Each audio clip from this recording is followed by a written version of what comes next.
அதிமுக மீட்பு குழு என்ற ஒரு அமைப்பை பன்னீர்செல்வம் ஏற்படுத்தியிருந்தார்.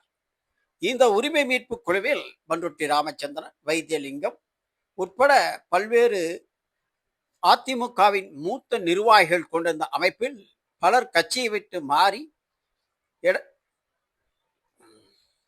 பன்னீர்செல்வத்தை விட்டு விலகி திமுக, விஜய் கட்சி போன்ற கட்சி அமைப்புகளில் சேர்ந்த நிலையில் தற்பொழுது பண்ருட்டி ராமச்சந்திரன் அதிமுக உரிமை மீட்பு குழுவின் ஆலோசகராக செயல்பட்ட வந்த சூழலில் இன்று அவர் எம்ஜிஆர் ஜெயலலிதா திமுக என்ற ஒரு புதிய கட்சியை துவங்கியுள்ளார். எம்ஜிஆர் ஜெயலலிதா திராவிட முன்னேற்ற கழகம் என்ற அந்த கட்சிக்கு பெயரிட்டு இன்று அந்த கட்சியை துவக்கியுள்ளார் முன்னாள் அமைச்சர் எம்ஜிஆரின் நம்பிக்கைக்குரிய பண்ருட்டி ராமச்சந்திரன். இதனால் பன்னீர்செல்வம் தனித்து விடப்படுகிறார்.